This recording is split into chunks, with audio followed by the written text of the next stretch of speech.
Kahit maulan at napuyat sa pag-aabang ng Noche Buena, marami pa rin ang napiling i-celebrate ang Pasko sa labas. Gaya na lang sa mall na ito sa Pasig. Bakit nga kaya? Tatago po sa mga hinahanap. Umulan kanina, lakas. Lakas ang ulan kanina. Tumuloy pa rin kami. Oh, bakit po? Kasi ano na kami, mag-1 year na kami. Anniversary na rin po. Opo, kumain muna kami bago kami manood sa taas.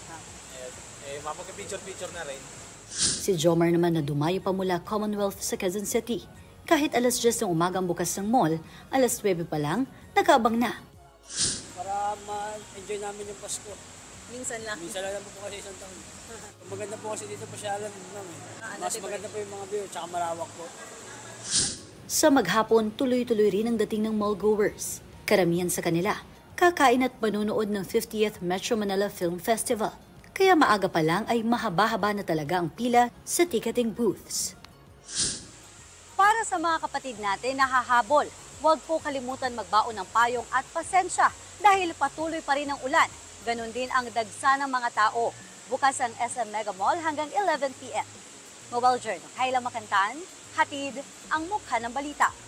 Kahit Pasko, bukas ang ilang pyrotechnic shops dito sa binansagang fireworks capital of the Philippines, ang Bukawi, Bulacan. Tamang-tama yan dahil may mga dumayo pa rito mula ibang probinsya para mamili. Taga saan po ba kayo? Baguio po. Para hindi po baka mas mumahal pa yan pagdating ng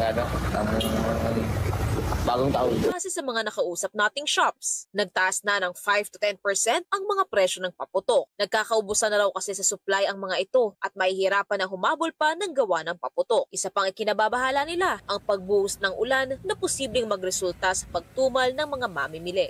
Yun nga po, nakakatakot nga po yung ulan na yan. Baka mamaya matumal. Kasi kaugaya ng puhunan mo, hindi pa bumabalik. At least, bayaran mo na yung mga utang mo, yung puhunan, bumalik. Tapos ang tubo, hindi mo malaman kung tutubo ka or hindi.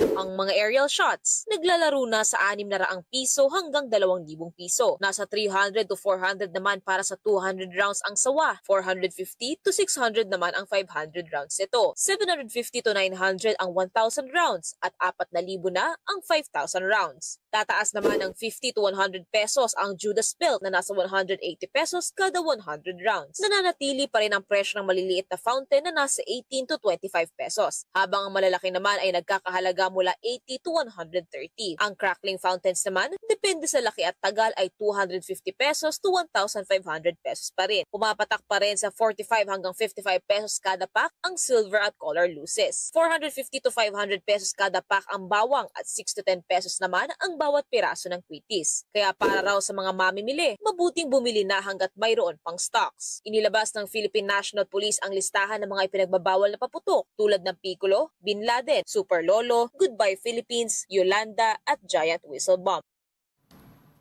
Kapag sinabing Albay, Mayon Volcano agad ang naiisip ng marami.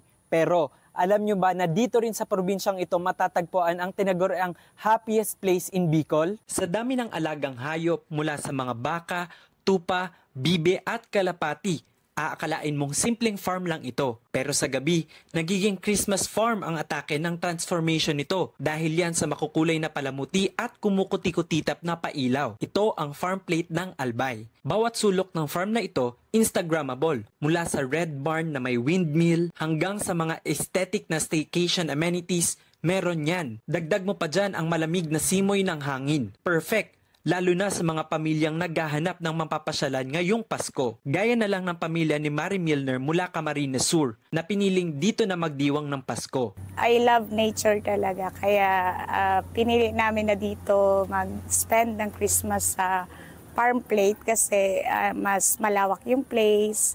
Maganda yung mga amenities. Meron ding mga turista na galing pa mismo sa Maynila. Dito rin sa farm plate, matatagpuan ang smallest chapel in the Philippines. Legit na kapilya po yan dahil pwede ka ritong magdasal. Yung ibang araw, dito pa ikinakasal. Sa likod lang ng chapel ay makikita naman ang iconic na pet cemetery kung saan maaari mong ihimlay ang iyong namayapang fur babies. Hindi lang pang pamilya ang lugar na ito.